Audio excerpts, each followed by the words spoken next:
And so, yeah, the semester is pretty much over. So very good to see you all. I wanted to ask you a few questions today. So mainly about the semester itself. I'm not sure if I will be teaching this course again, but possibly I've been teaching it, I think now 5 or 6 years in a row. So, and I'm curious to hear your sort of suggestions for how to make it better. So I'll have a few specific questions for you guys. Then exam 3 is next week. So I'll talk a little bit about that. And then also a few quick updates. In fact, I'll start with that as to where we stand at this time with the course, with ExCulture, with the exam. So basically schedule what happens now. So first, a few updates. So as you know, the ExCulture project is over. You submitted your reports. It's been what, like 2 weeks ago, almost 3 weeks ago now. I have the results of the evaluations from the professors. Let me show you what they look like so that you have sort of an idea of what the design, what that looks like.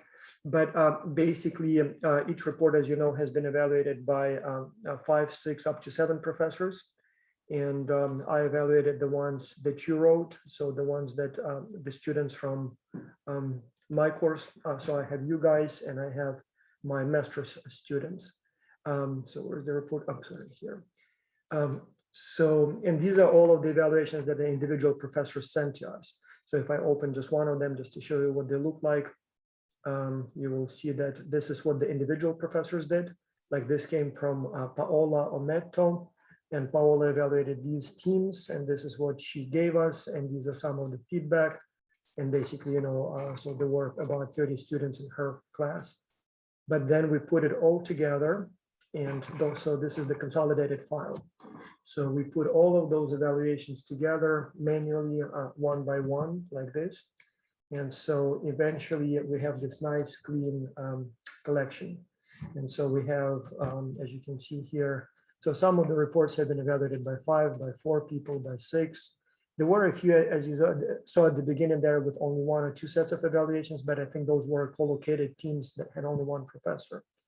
But in any case, once I look at this report, it's pretty visible in terms of which teams have done well and which haven't. Like if you look at, for example, team 77, not sure if any of you are on that team, you can see that, you know, the grades are very high, so just about almost perfect. And then when you look at the feedback here, it's concatenated. So again, it seems like excellent report.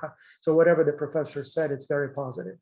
But then when you look at this report here, so 5, so as you can see, it's very negative. So it seems like the executive summary is 0.8. So it was probably absent and somebody must have given it a 0. And you can see that it's more or less all in red. And then there are some reports where you see some, you know, some positive, some negative evaluations.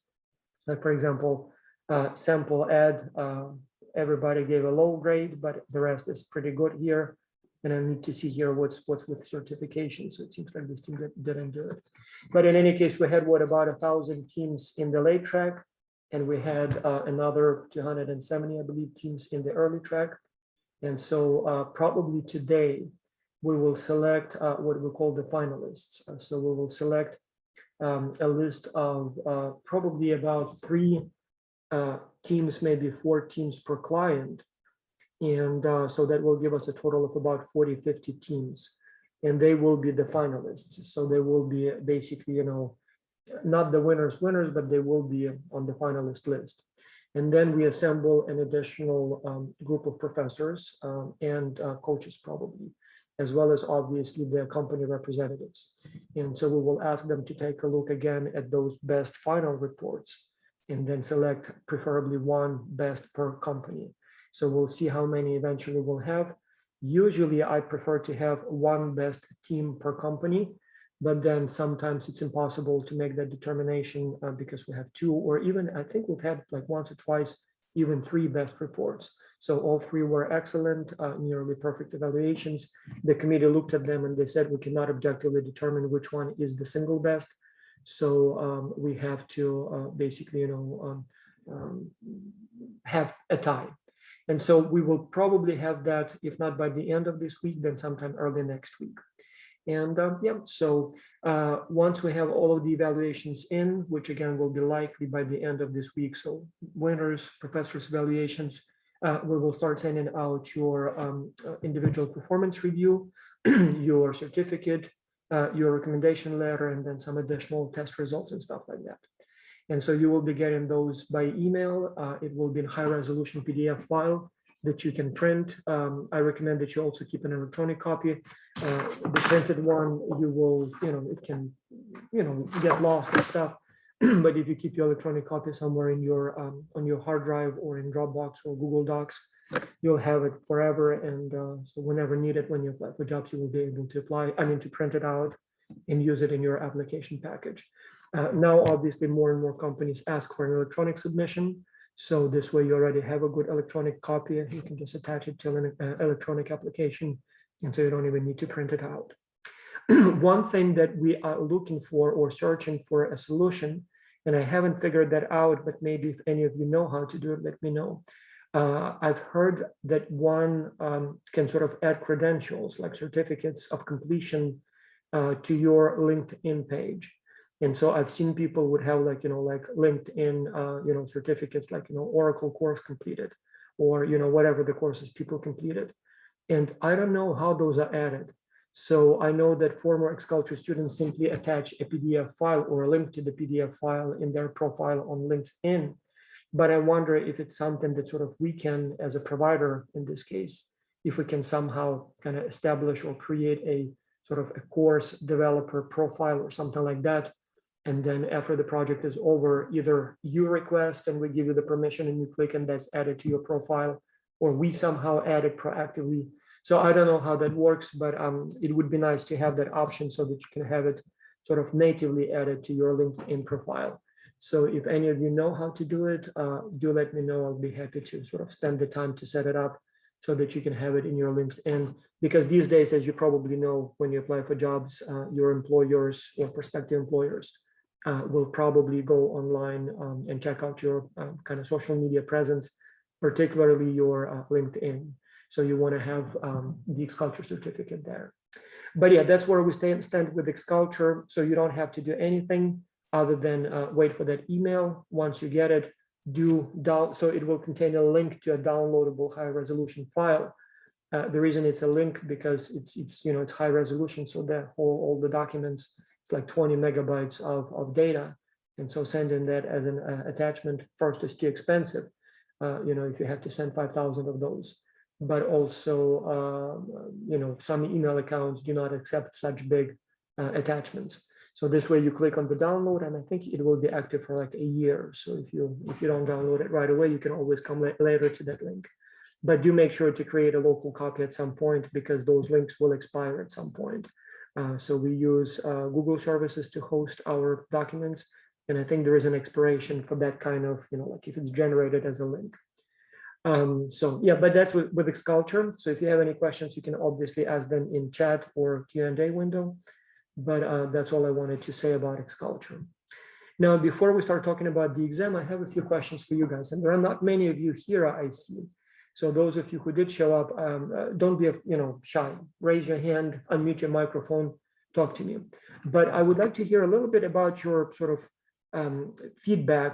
And I know you will be evaluating the course at some point, or maybe already have. But somehow from VU, I never see the comments. So they just tell me that the numbers were good, but it'd be nice to kind of get open-ended comments. So for example, one big question I have, and that's been a struggle for me back and forth, and I'm not sure if it was the right decision to do it the way I did it, but the big question for me is, do we want to have the lectures live every week like we have today? Or is it better to give you the pre-recorded files? As I said, I've been teaching this course, I think it's been 6, maybe 7 years in a row every spring. And so in the first few years, I was actually delivering live lectures. And the problem with that was that first, the connection was not always good. So sometimes my internet apparently is too slow. Sometimes for many students, it's too slow. Many students, like today, for example, wouldn't show up for whatever reason, too busy, or maybe, I don't know, whatever, could be the reasons. But then obviously, that becomes a problem. But then, and I decided that it would be much more flexible for you and much better quality of the file itself if I recorded those lectures, created a high quality or reasonably high quality recording and gave you those lectures. So this way you can watch them anytime you want, You can download them. You can watch them, pause whenever you want. You can watch it on any device. So whatever works for you. Now, with COVID, with 2020-21, it seems like by now the technology has advanced dramatically. So it seems to me like the internet connection is much less of an issue. It seems like students now know how to use Zoom, for example. So there is really it used to be that every time we have a lecture, there would be like 5 students who say, oh, something's not working. I can't connect. I don't know how to make the sound work. So by now it seems like it's not a concern. So my hope is that if we did it live every week this time, it wouldn't be a problem what we saw a few years ago. But then again, it would not be as flexible, so you wouldn't be able to watch the video lecture whenever you want. I think we can still record those meetings, but in that case, it sort of almost defeats the purpose because we already have the recorded lectures. So the question I have for you now, what would be your preference? Like if we could do it again, would you prefer that we had a weekly live lecture at this time, every Wednesday, for example, or the way we did it with the pre-recorded lecture is a better way to go? Or what would be your recommendation if I teach it again next year? Should I go with the pre-recorded lectures or would it be better to have live lectures? So either put it in chat or tell me. So I'm genuinely interested. So I don't think there is one single best answer, but I'm curious to know what you guys think. Yeah, maybe if I can start. Yeah, go ahead, please. Yeah, I mean, I really enjoyed these pre-recorded lectures. I mean, it should stay like this, especially in this kind of situation that we can watch it like every time, wherever we want. Like it's kind of flexible. This is the one of the things that I missed from my home university because our professors are not like even they are not able to like record it and upload it. So I mean, this is like a huge plus. But maybe I mean, if there's topic where something like more interesting to talk about, we can have like not like 1 lectures per month, like a live lecture, but we can have like 1 lecture per like 2 weeks maybe. But I think this concept of lectures, pre-recorded lectures, is like very good, and I really enjoyed it. Okay, yeah, fair enough. Yeah, but actually not a bad idea. Maybe we should have like maybe not every week, but at least like every other week or something. How about the rest of you guys? What would be your preference here? Professor, I agree with Samuel over here. For me, I would think like if we have like a Q&A session out like once every or twice a week or something like that. Let me ask you something different because that was supposed to be my second question, but you both sort of alluded to it.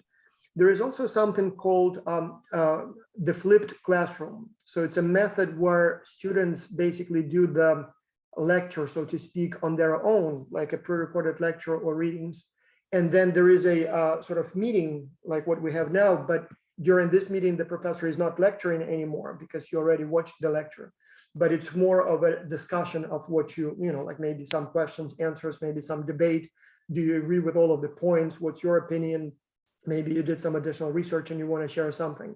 So as a concept, I love it. I think it would be a great way to go because, yes, the students don't really need me to watch a lecture, but it would be nice to have that discussion, maybe clarify some moments, maybe debate some issues. Maybe you disagree with some of the, views or some of the theories covered here, or maybe found some additional statistics. The challenge with this approach, I tried it a couple of times. The complaint was that it basically makes, doubles the amount of work the students do. So they say, well, first we have to do the lecture sort of pre-recorded, then we have another whole hour or whatever the time is, maybe even longer, the debate. So yes, it is a good sort of, like by the end of this, we really know the topic, but it's so much work. So it basically has, instead of 1 lecture, we have 2 lectures, or 1 pre-recorded and 1 live meeting. And so the students were complaining that it created too much work and that they, felt that it was too demanding. So, and then I stopped doing it because of that, but I kind of like that approach.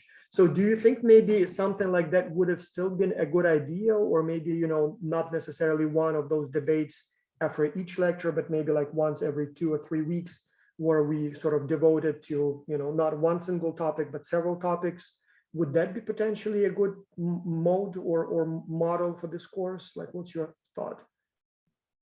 So I think that depends on the audience. I mean, for instance, me personally, that would be fine. Like I can just go through because I can take my time, understand what you're taught in we recorded lectures, and then after that I can just in the Q&A session I can just try to enhance it a bit more. That would be fine by me. But it totally depends on a perspective of the person.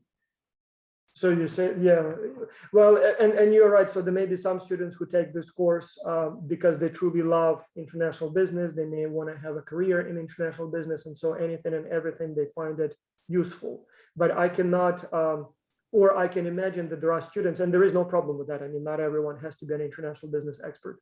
I can imagine that maybe there are students who major in, I don't know, accounting, finance, and don't care about international business.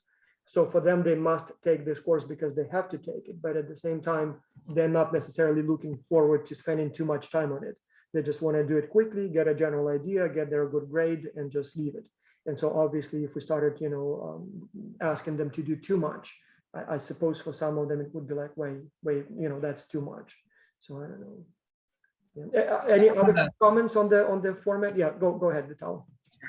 I just have like a quick question. Is it compulsory that we have to do the third test? Like so far, if we have like accumulated a pretty decent grade, is it mandatory for us to do the third test? That's a good question. Well, yes, because technically the test is 20%. And so in I think like 2-3 years ago when I offered the course, we had a somewhat different set of homework assignments. And so I think there were a total of 6 of them, but I was saying that I will take 5 out of 6 with the highest grades. So 1 will be automatically dropped.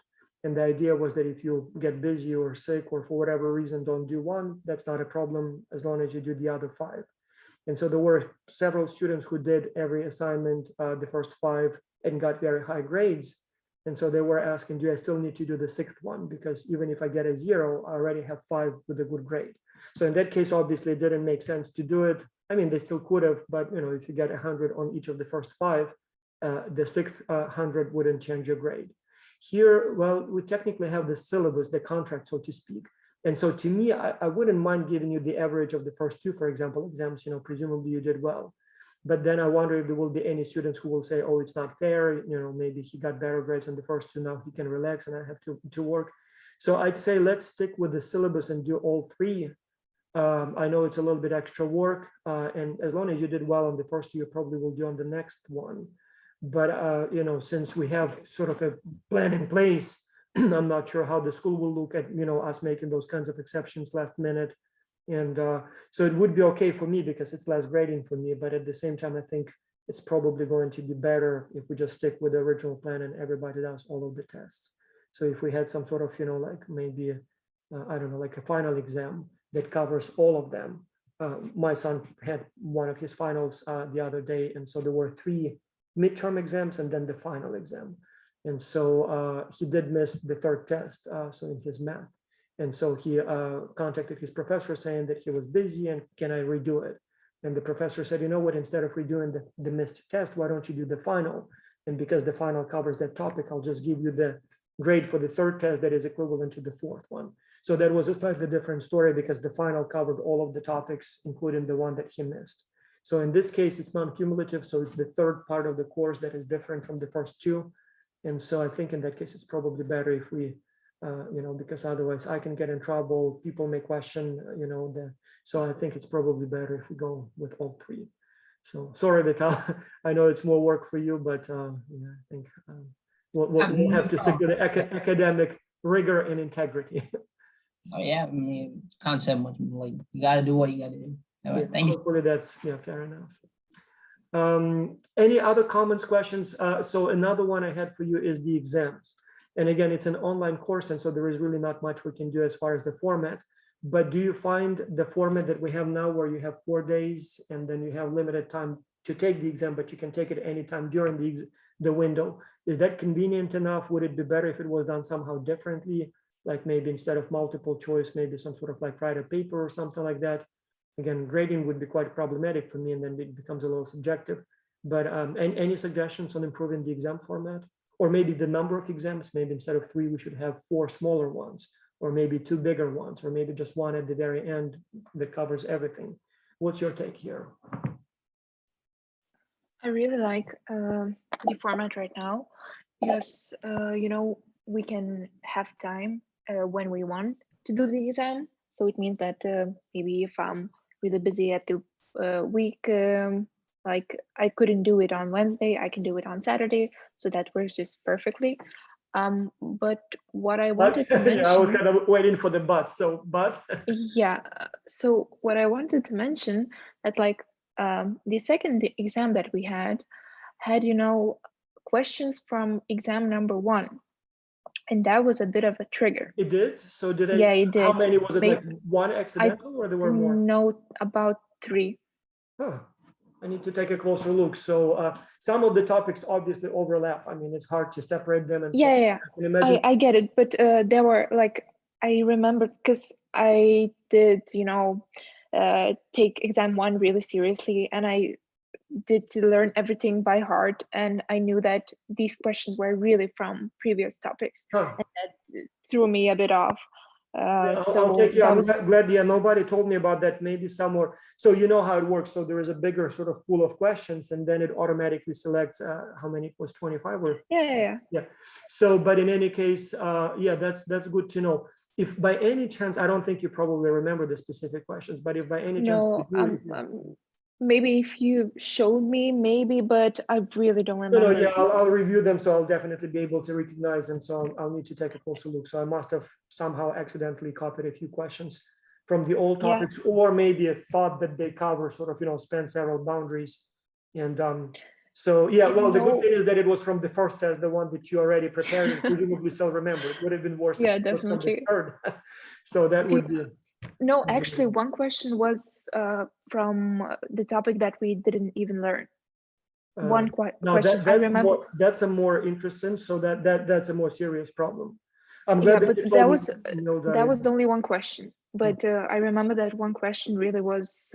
I was so confused, and later after the exam, I was asking others who also did the exam. Did you know the answer to that question? And everyone was like, "No, I didn't know that." So I don't know how it was on your report.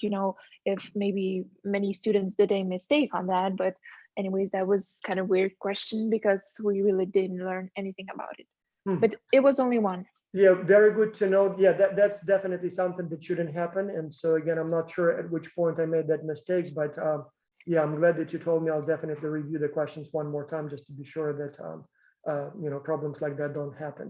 So definitely we don't want so. But yeah, the format of the exam is really great. I like the fact that it's like blocks. Yeah. Blocks of questions.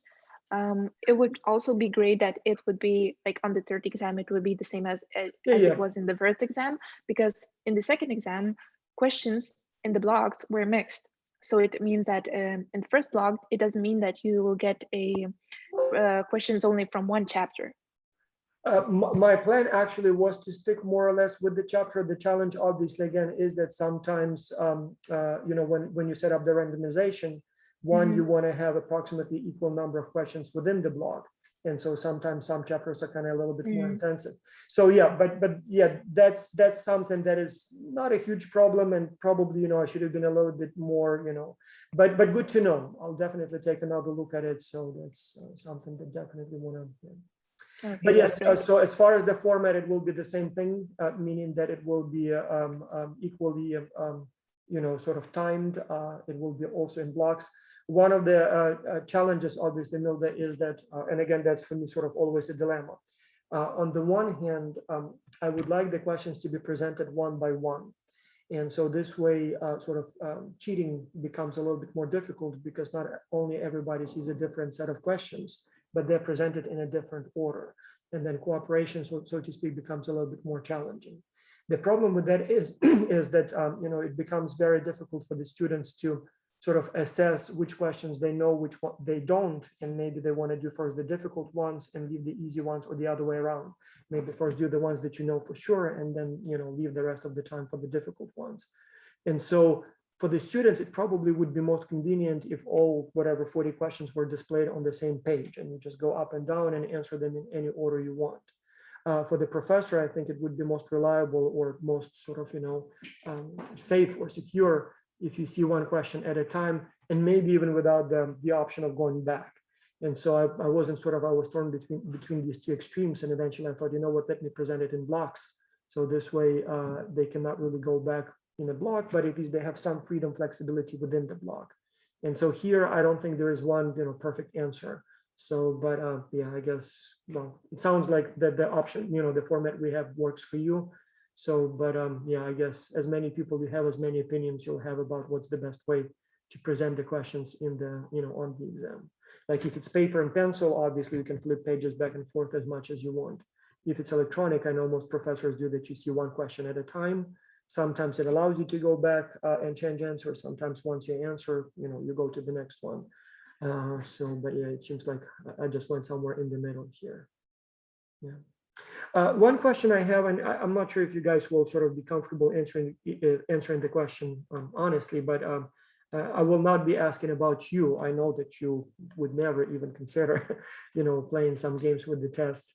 But from your observations of other students, not you, but other students, have you heard or seen anything, sort of funky going on? Like maybe some people, I don't know, recording them taking the exam and then showing the questions to friends, and the friends would then, take as much time as they need to find the answers and then share the answers, or maybe some other form of sort of dishonest approaches to exams.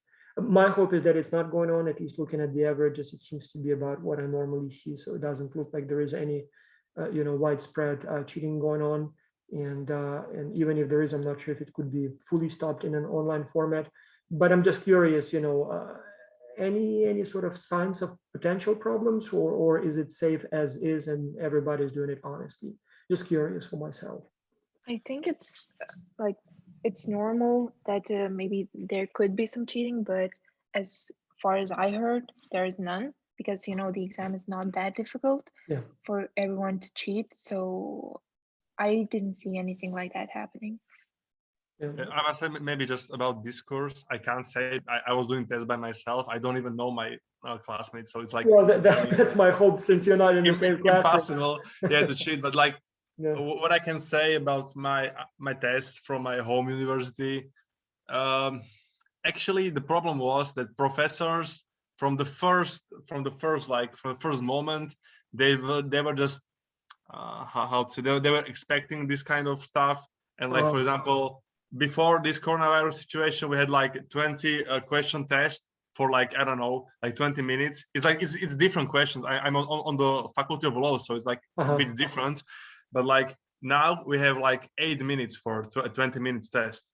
And I mean, it's impossible to do it by yourself. They are counting with that we help each other. So even if you want to be honest, you can't, because it's impossible to do like 20 questions in 8 minutes. And it's like not that easy questions, like it's law, so it's a bit different, So in a sense, they may be promoting collaboration that way. Yeah, maybe, probably. Interesting. Yeah. My logic is obviously, as Milda said, it's not a difficult course. And so it may be literally cheaper to just simply read the text, watch the lectures, and do the exam than to get into a complicated, scheme where you have to coordinate with someone, copy questions, find. So it almost seems like, if it were a difficult like statistics course, I used to teach statistics, and statistics is difficult. And so there I can see how it may be sort of worthwhile the effort to invest in some sort of a cheating scheme. Here, it just seems like it's just cheaper and more efficient to just simply do it yourself. Exactly. Maybe if I can tell, I also attended business academy. I also had statistics. I know, like it's like whole other kind of course, this whole other kind of difficulty. But I must say, like this course was like pretty interesting, pretty like not like I didn't have even intention to like cheat in some kind of way. Exactly, so like my hope, yeah. And I must say also, like I liked your approach when you are texted us that there were some questions who like 50%, more than 50% of us didn't respond correctly, and you like, I don't know, like if I can, I'm from Slovakia, I attend school in Slovakia, and this will never happen in Slovakia. Well, no, but I think that's only fair because it's an online course and the lectures are pre-recorded, and maybe there was something that I said wrong and you couldn't ask a clarifying question right there because it's pre-recorded. Second, as Milda pointed out, there may be some human error in the exam itself, like maybe one question is from a different topic, or maybe it's something that I thought is relevant, but maybe I just mentioned it very briefly in the lecture and it kind of didn't register in your head. So, I mean, there are always room for, there is always room for a technical problem, for a lack, caused by the lack of communication or personal contact. I'm a human, so I can make a mistake somewhere in the wording of the text. English is not my first language again, or even, native speakers, people sometimes can phrase the question in a way that it's confusing. So I figured, if half of the class cannot answer the question correctly, it's a systemic problem. It's not that the student didn't study enough. It must be something with either the way the course was taught, or the way the exam is phrased, or the exam question is phrased, or maybe I made a mistake somewhere in the scoring key or something. Like, it's definitely, a problem of the professor, not of the students.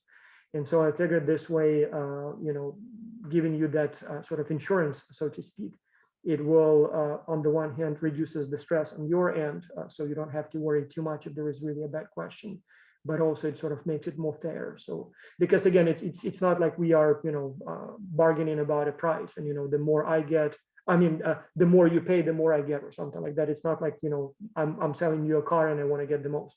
It doesn't really matter to me if you all get A's or B's or whatever, 10 or 9 or 8 or 7. So I have no interest in lowering your grade. And so if so, why not make it as fair as possible, so that the final grade actually reflects your knowledge and not necessarily is affected by my, errors in the exam questions or something like that. So it shouldn't be a problem. But yeah, anyway, thank you for your feedback. If you have any other comments or suggestions on the on the format of the course or the exams or the project that we did, do let me know. Also, moving forward, once the semester is over, it'd be nice if you stayed in touch. So if you either have some questions in the future, either about some of the topics related to ExCulture, to international business, send your questions. I'll be happy to continue that discussion. Likewise, if you stumble upon some interesting examples or maybe some interesting statistics that you think would be useful for this course, for the future generations of students, do let me know. Those of you who liked participating in ExCulture, again, we have the coaching program as the next step. We will have the face-to-face symposium. Again, we've had quite a few of those every half a year for many years in the past. We didn't do it obviously due to pandemic last year. But then if everything goes fine, we should be back to normal in the fall of this year. So we will probably have the symposium in Panama City in Florida, the United States, as part of the Academy of International Business Conference. And they're still kind of back and forth whether or not the conference will be live face-to-face. It looks like it will be, but it's still not 100% sure. The big concern is that even if people within the United States can travel, it's not clear if people from other countries will be able to. And so they're still trying to decide if it's worthwhile to invest all the time in organizing a face-to-face conference when most people will not be able to attend. But definitely, hopefully by next year, we will be back to face-to-face. And if so, the next one will probably be in Washington, DC in the summer of 2022. And so again, those of you who did well in ExCulture, hopefully will be getting the invitations.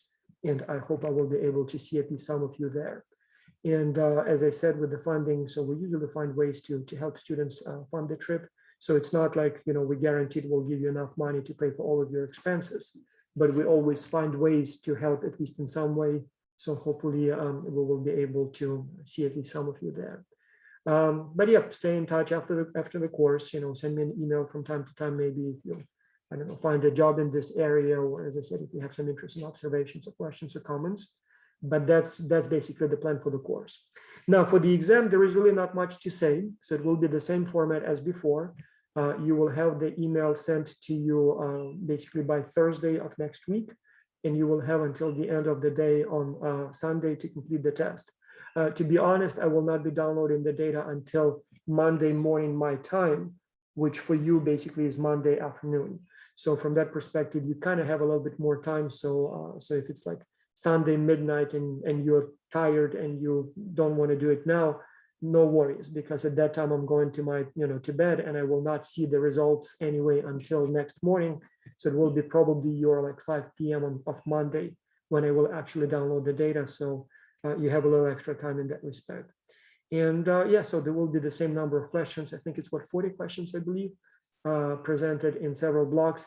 And yes, Milda, I'll make sure to check everything. So to as much as possible to group the questions by the topic, so that within the block, it's 1 or 2 chapters, and then the next one and the next one. And I think this time we have only 4 chapters. So it will be probably 4 blocks, 1 per chapter. unless again, some of them is a little bit more, sort of intensive. And so in that case, maybe some of the questions from that chapter will kind of spill over in the next block. But yeah, same rule about the 50% correct answers. So your insurance, same time window. And then once I have the results on Monday, probably I will download all the grades, send you the review. But there is one more thing that you need to pay attention to, very important, don't miss it. So once I have the exam grade, and with that I have pretty much everything in place, I will be sending you one more final grade review before I send it to your university. And so do take a careful look at that last one. So it will list all your grades, every homework, every exam, every component of ExCulture. Usually there are no errors, no mistakes. So it's more for your information, so you know what grade is going into the system. But occasionally it's possible maybe one of the homework assignments, like for example, one of the problems we've had every time with your course, some of the Lithuanian names, they have, as you know,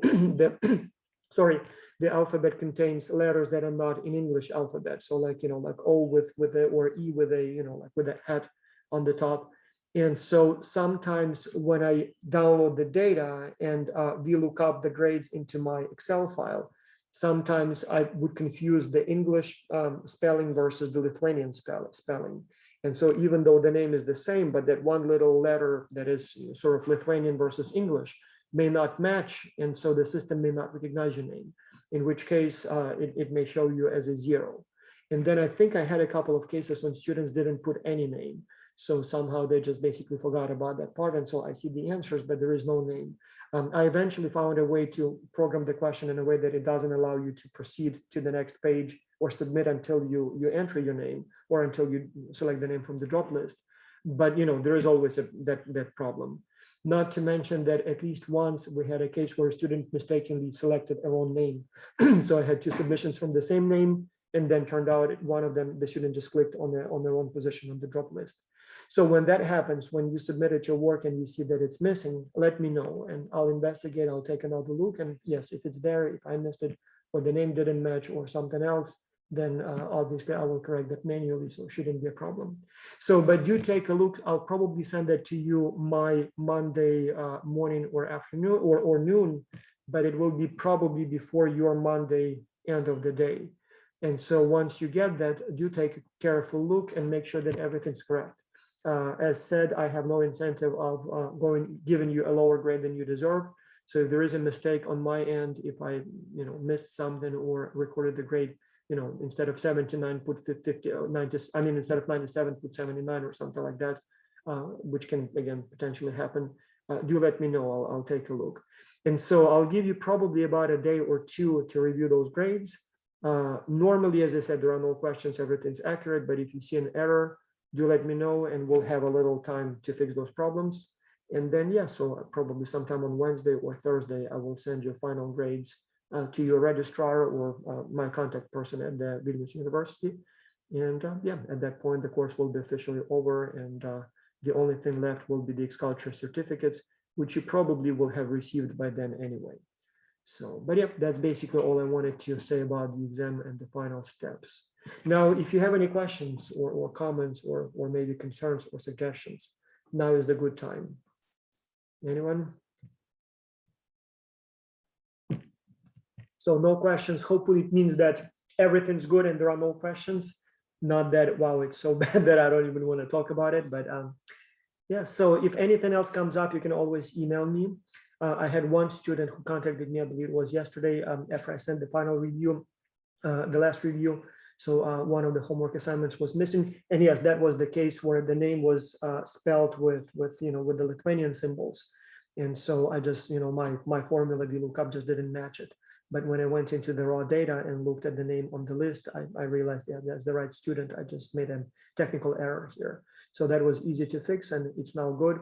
So, but yeah, if you see anything like that, either now or after that review that I sent on Monday, let me know. One more thing. So I had one case last time, a student was doing the exam and then something happened to the power. So basically lost the internet connection in the middle of the exam. And then when the power was restored and the student went back online, the exam was already closed. So if that happens, don't panic. Again, let me know right away once you can.